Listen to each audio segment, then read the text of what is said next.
What's up? What's up, y'all? What's up? I'm going to let a few hundred of y'all jump in so that we can have a real decent discussion here. I'll let y'all come in before I go in. Let me know what city, what state you're coming in from. If you're outside of the U.S., let me know what country you're chiming in from. Leave your comments on what you think about all of this. Some of you may want to listen to some of what I have to say before you jump in, but don't wait on me. Give me your opinion. Give me your honest opinion so we can see where we are. So we need to have like I think a character litmus test. So let me know how you feel about this. Let me know what city you're coming in from, what state you're coming in from, what country. I'm going to give a few shots out and then I'm going to go in. Let's see who's in here. Lee Sanchez is watching. What's up, Lee? Victor from ATX, Austin in the building. Shantae Brooks, what's up? Texas in the building. Darius Troutman, Griffin, Georgia.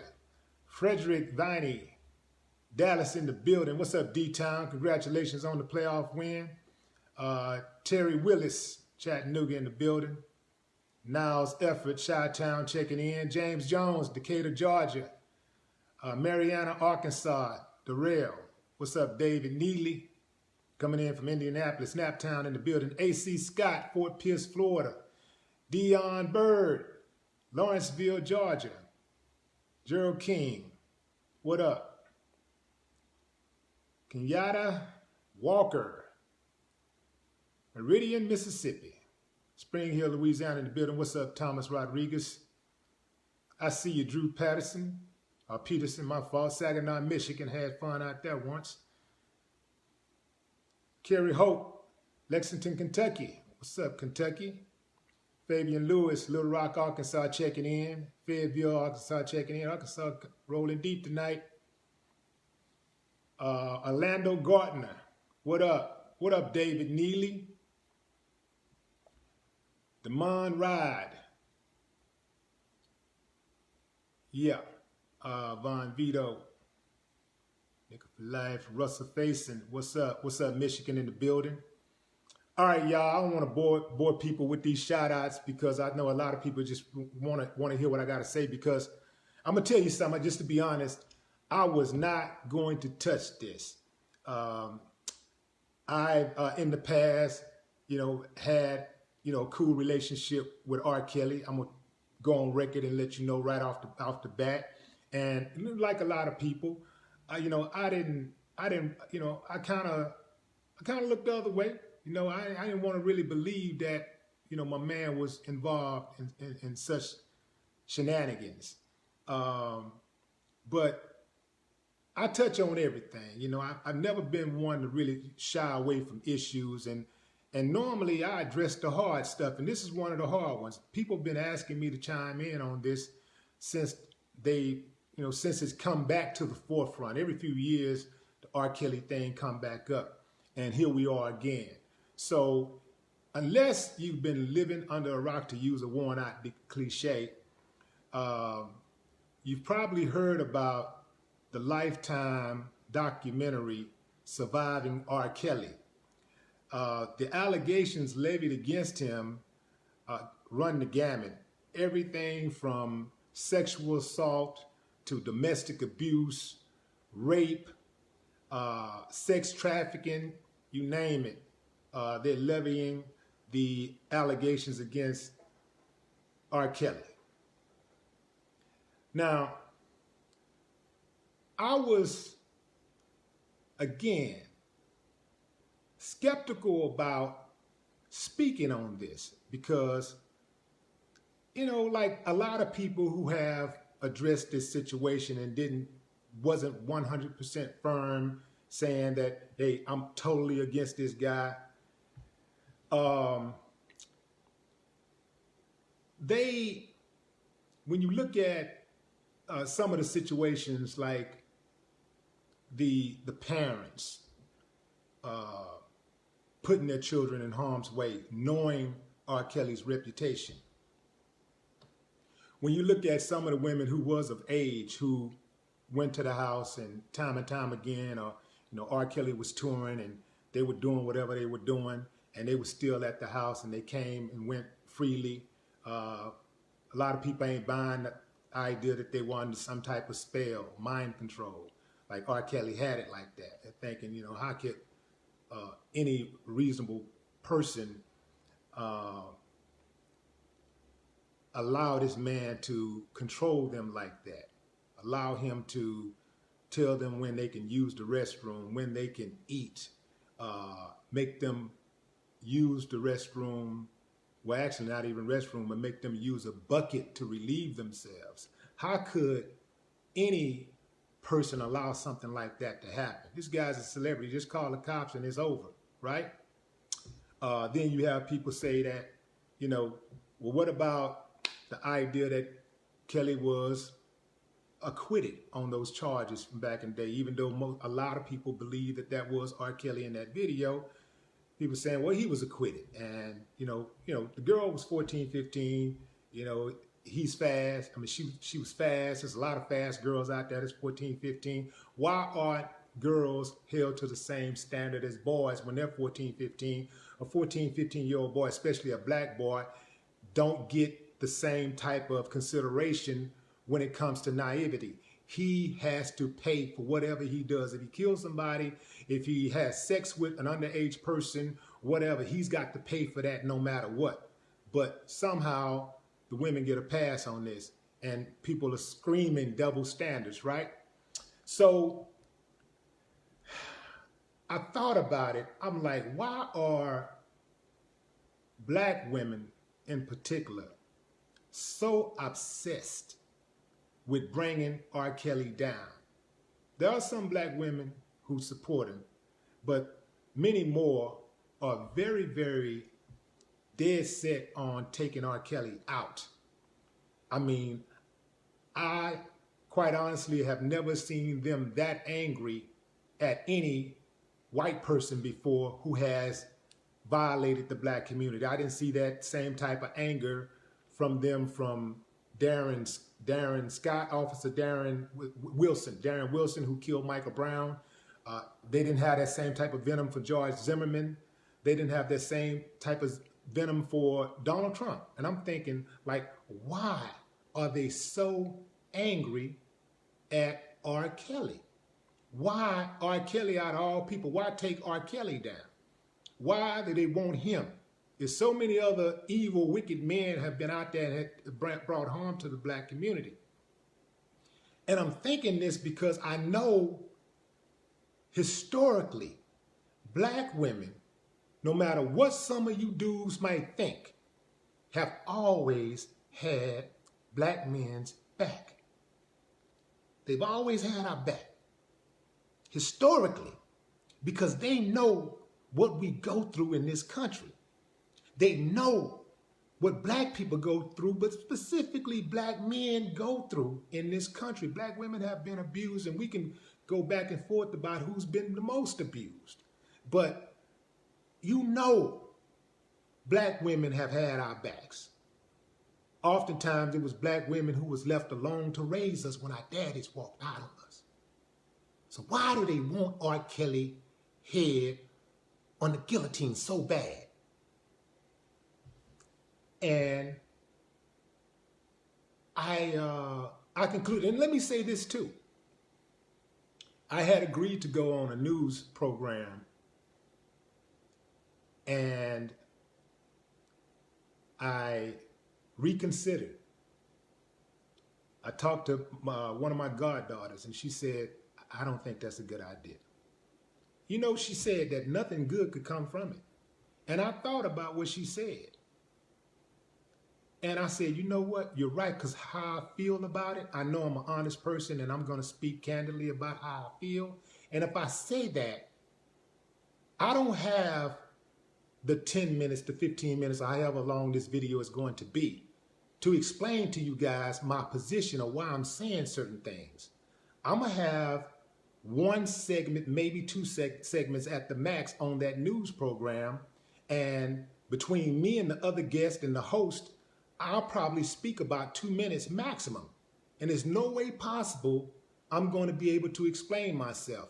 And if I take that position of trying to explain the other side of the story, the flip side of that coin, all black women is going to hear is, you're supporting an abuser.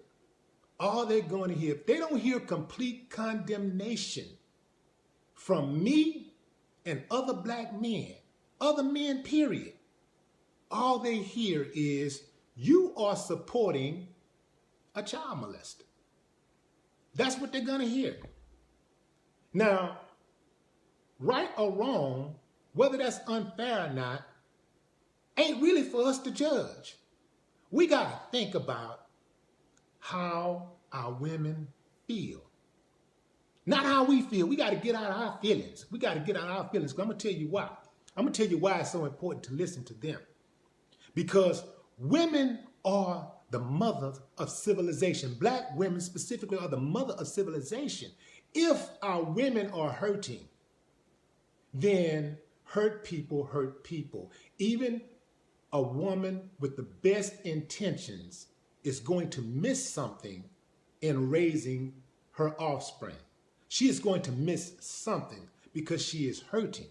And that has not been addressed. It has not been respected by the men in her life. We have ignored it. We cannot continue to ignore our women. We cannot continue to ignore their feelings, their emotions. We can't do that, no matter how we feel. We live in a double standard society, right? Some things that are double standard benefit men. Some things that are double standard benefit women. No matter how many experts and philosophers and scientists and social workers and doctors and therapists come forward and tell us this is how we ought to be acting and this is what we should do, it doesn't matter. We're going to always live in a double standard society. And women are always going to benefit from some of those double standards. They're always going to get the benefit of doubt from some of those double standards. And men are always going to get the benefit of doubt for some of those double standards. Men are always going to get some type of pass for some of the double standards. Fair? No, it's not. But that's the way things are. And that's the way it's going to be. If I lived 100 times, it'll be like that. So I got to get out of my feelings and what I think. I got to make sure my woman is right. I got to make sure that she knows I have her back. I got to make sure that my daughter knows I got her back. I got to make sure that my aunts and my cousins, and I got to make sure that my goddaughters know I got their back, so that when something does, or if something, God forbid, something does happen to them, that they know that they can come to me and they got a rider. They got somebody, they got an ally. They got to know we're going to have their backs no matter what. You heard the expression, shoot first and ask questions later? Hell, that's what I'm doing. I'm going to ride with them first. We'll ask questions later. That's the way I'm going to ride with it. Now, we can talk about how, the sacrifices. We could talk about how the parents sacrifice their daughters and all of this type of stuff, and who's being greedy, who's after money. Oh, this is just for ratings and all of this type of stuff. But at the end of the day, I don't hear a lot of people. I hear a lot of people saying, well, the mother did this, and what the father knew this, and, this person did this, and, well, what about, they got the answer, they should answer. Man, all of that stuff is irrelevant when you start taking into consideration that we got a number of underage girls. Not one, not two. We got a number, we got a pattern, right? This is a pathology. And we got domestic abuse. We got rape. I'm not hearing that's not being addressed. All of these things are things that has been brought out. So we got to address that too. Let me tell you something. The worst kind of culture vulture is one who is within the community, who takes the community trust and abuses it. That's the worst kind. That's like letting somebody into your home and they stealing something from you. That's what that's like. You can't say that, well, you know, they was grown and they did this. Being grown doesn't give a person an excuse to abuse you. You dig what I'm saying? I look at it like the women out there who were affected by R. Kelly or may have been mistreated by R. Kelly or anybody. Man, that's got to be addressed. You cannot just act like that didn't happen. You can't act like these stories, some of these stories are real. You can't act like everybody is lying. We got to look at that. We got to take a hard look at that. Our women forever has been hypersensitive about black male oppression. So we got to think about, I mean, what about all the times that they did have our back? If some of the women decided I ain't gonna have your back no more, that's your fault. You know what I'm saying? If you get with a woman that ain't got your back, that's your fault. There's plenty of them out there that still got our backs. But we got to show them that we riding with them also. I just don't feel that it's a smart idea for us to argue with our women. Our women are in pain and we're arguing with them. What doctor do you know that argues with his patient? What good doctor, credible doctor do you know that argues with a patient? I'm not trying to say that we're doctors. I'm just trying to give you, some type of analysis, analogy. Like what doctor do you know that argues with a patient? That's all I'm saying. These women, they need our support.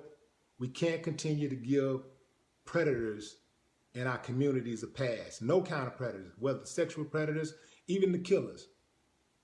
The killers, it's time for them to go too. No more refuge. No rest for the wicked. No more excuses. They got to go. All of them.